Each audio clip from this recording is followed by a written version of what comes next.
માં ભારતીના ક્રાંતિવીરોની શહાદતને નમન કરવાના પાવન અવસર નિમિત્તે વીરાંજલિ ડાયરો 2.5નો ભવ્ય કાર્યક્રમ સાણંદ ખાતે યોજવામાં આવશે। વીરાંજલિ સમિતિ છેલ્લા 18 વર્ષથી શહીદોની વીરતા અને બલિદાનને દેશભક્તિ ગીતો દ્વારા શ્રદ્ધાંજલિ અર્પણ કરતી આવી છે। વર્ષ 2026માં વંદે માતરમ ગીત રચનાના 150 વર્ષ પૂર્ણ થવાના અવસરે આ વખતે વીરાંજલિ 2.5ને વિશેષ ભવ્યતા સાથે ઉજવણી કરવામાં આવશે। ભાજપના યુવા નેતા પ્રદીપસિંહ વાઘેલાએ આ અંગે માહિતી આપી હતી।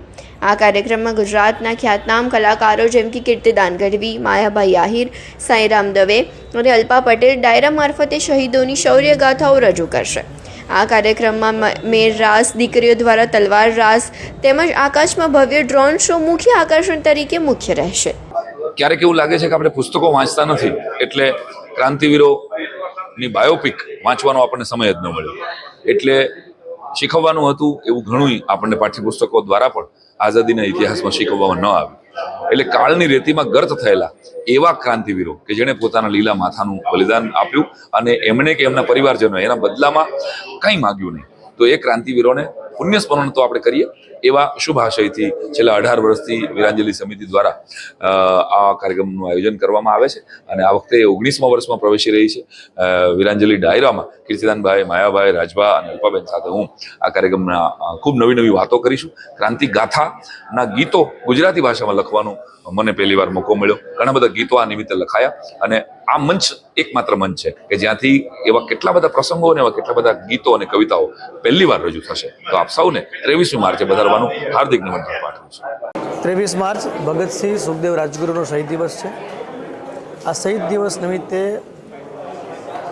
આઝાદીની લડાઈની અંદર 365 દિવસમાંથી એક પણ દિવસ એવો નથી જે દિવસે કોઈને કોઈ ક્રાંતિવીર ભારત માતા માટે પોતાનો જીવ ન ગુમાવ્યો હોય, કુરબાની ન આપી હોય।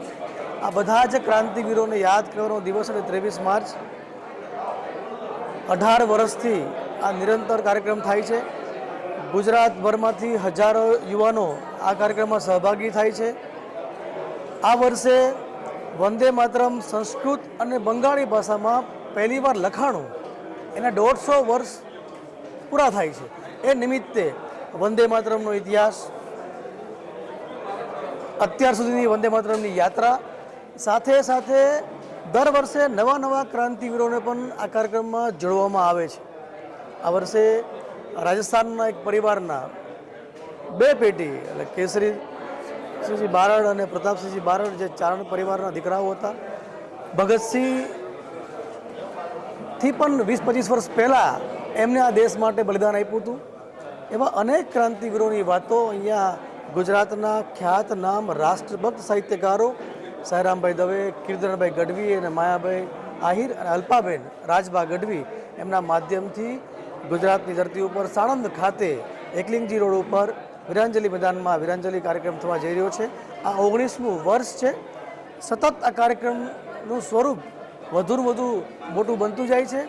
આજની પેઢી પણ ક્રાંતિકારીઓને સમજવા માટે, ક્રાંતિકારીઓને ઓળખવા માટે, ક્રાંતિકારીઓની વાતો સાંભળવા માટે સતત પ્રયત્નશીલ છે। એનું ઉદાહરણ છે કે આ વીરાંજલિ કાર્યક્રમની અંદર દર વર્ષે વધુ યુવાનો જોડાય છે। આ વર્ષે પણ અપેક્ષા કરતાં ખૂબ વધારે મોટી સંખ્યામાં યુવાનો આવવાના છે। આપના માધ્યમથી ગુજરાતભરના યુવાનો જે વીરાંજલિ કાર્યક્રમમાં પ્રત્યક્ષ આવ્યા નથી એમને આમંત્રણ પાઠવું છું। આપ સૌને પણ આમંત્રણ પાઠવું છું। વંદે માતરમ, ભારત માતા કી જય। આપણા સાણંદ ગામને આંગણે આમ તો વીરાંજલિ કમિટી અને પ્રદીપસિંહજી વાઘેલા છે આ છેલ્લા 18 વર્ષથી આ વીરાંજલિનો કાર્યક્રમ કરે છે અને આ કાર્યક્રમથી આ દેશના યુવાનોની અંદર દાખલા તરીકે હું કહીશ કે ભગતસિંહ જો માફી માગી લે તો એને ફાંસી નહોતી મળવાની, પણ ભગતસિંહે જે વિચાર કર્યો કે હું જો માફી માગી લઈશ અને હું એક છૂટી જઈશ અથવા તો મને છોડી મૂકવામાં આવશે તો મારા દેશના યુવાનોની અંદર જે ઉર્જા છે એ ખતમ થઈ જશે કે ભાઈ ભગતસિંહ પણ પાછા ફરી ગયા તો મને ભલે ફાંસી મળે તો મારા ઘરેથી એક ભગતસિંહ ઊભા થશે।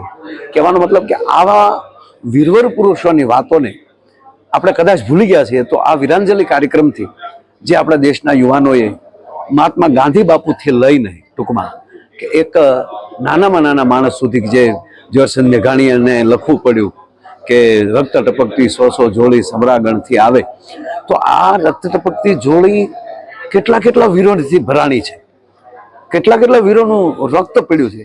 એવા પાત્રોને ગોતીને આ વીરાંજલિ કાર્યક્રમ દ્વારા ગુજરાતના અને ભારતના દરેક યુવાનોના હૃદયમાં આ વાતને પહોંચાડવાનું અને આ દેશની અંદર રાષ્ટ્રપ્રેમ, માતૃભાવ, ભારત માતા પ્રત્યે આપણો જે માતૃભાવ કેમ પેદા થાય અને રાષ્ટ્રપ્રેમ કેમ પેદા થાય, એના માટેનું ઉત્તમ કોઈ ઉદાહરણ થતું હોય તો આ વીરાંજલિ કાર્યક્રમ થાય છે.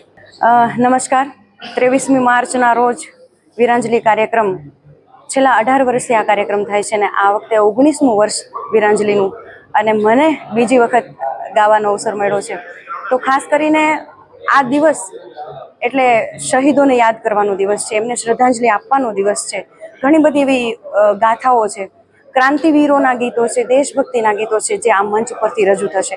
તો યુવાનો માટે હું ખાસ એટલું કહીશ કે વીરાંજલિ કાર્યક્રમમાં અચૂકથી પધારો, કારણ કે એવી ઘણી બધી વાતો છે જે આપણને પ્રેરણા આપશે, આપણને બળ આપશે. અને દેશ માટે જે યુવાનો, જે શહીદો થયા છે, જેમણે દેશ માટે બલિદાન આપ્યું છે, એમની કેવી ગાથાઓ છે એ આપણને વીરાંજલિના મંચ ઉપરથી જાણવા મળશે.